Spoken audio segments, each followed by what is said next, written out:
Hey, this is Create TV again.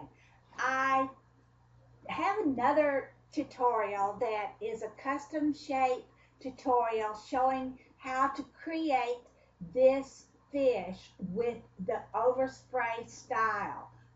In fact, I will put a link in the description. I'll add a link to that YouTube video plus the instructions for creating this fish are on a blog site that I keep, plus the instructions for what I'm going to do right now are also on the same blog site, and I'll also include those two links. But now I'm going to show you how what we've already done can become even more magical.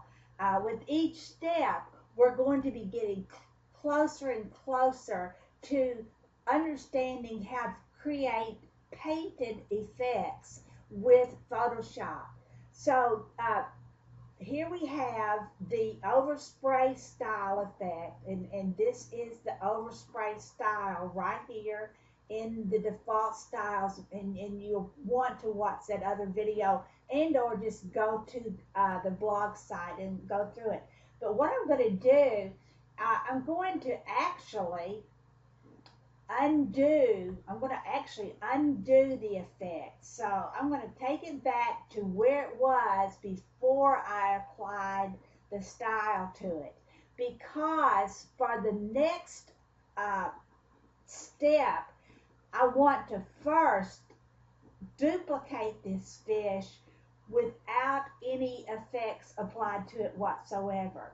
So to duplicate a layer, this is the layers panel, and once again this is something else that you go to window if the layers panel is not showing, and you go down the drop down menu. Layers is in the window under the window tab on the top bar.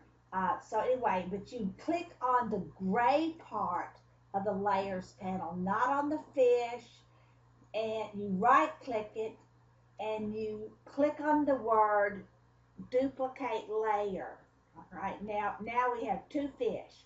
That shape one, that's the first fish. Shape one copy is the second fish, and it's better to name them, but I'm not going to take your time right now to do that. Now I'm going to go back to shape one, which is beneath the copy. And I'm going to go to the styles again. So I go to window, styles, pull out the styles, and I'm going to go back to that overspray style to create that spattered effect. Now, I've done it, but you can't tell that I've done it because there is another fish, a plain fish, an unstyled fish on top of this spattered one and blocking it.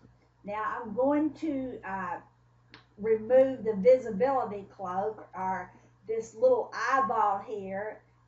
It says indicates layer visibility. So I'm going to make this top layer invisible by clicking that eyeball, and that's what the first layer looks like now without this one that I created second on top of it.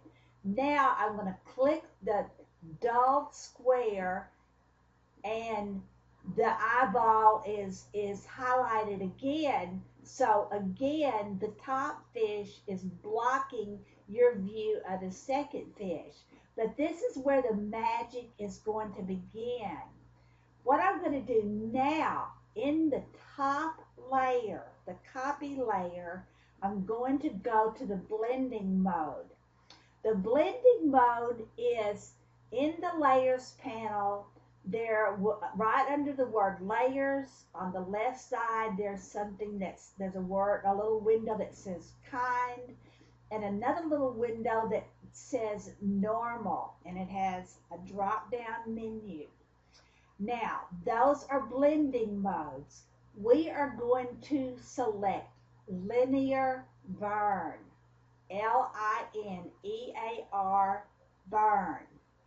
Now, if you look very, very closely, and again, if you go to my website, you can see it even more closely than by looking on this YouTube channel. What has happened by clicking on Linear Burn, I have blended the top layer into the second layer with a special recipe of fixes or effects. If I clicked on another one, I could get an entirely different type of blending mode. That's green, and that means lighten it. But linear burn is a darkening and an enriching. It enriches the color. As I said before, and if you've ever done watercolor, again, I actually was a painter for many, many, many years before I ever began working on Photoshop. And one of the ways that I created sand was by uh, creating the in watercolor. I'm talking about really painting now, painting in the sand and then putting salt into the wet watercolor, and it creates this dotted, irregular dotted effect that that is very effective for that kind of texture in paint. When you look at this, you can begin to understand that by using styles and by using blending modes, you can very, very quickly begin to understand how to paint. I'm talking about actually painting with Photoshop. So this is a very beginning step in that direction. Again, this is Jackie Kellum, and this is Create TV. I have many, many, many Photoshop Illustrator tutorials for you, but as I said before, I'm actually a painter. I was an artist and a painter for many years before I began doing Adobe. Hopefully, 1 week from today, I'm going to upload my first live video presentation of watercolor. So I hope you'll subscribe to this channel so that you'll know when that video comes, and also so that you'll know when more Photoshop videos come. Plus, I have a lot of other types of videos to share with you. So I hope that you'll subscribe. I hope that you'll like this channel. And if you need to get in touch with me, please email me, make comments, please make nice ones. And I hope to see you again and again. This is Jackie Kellum, and this is Create TV. Bye-bye.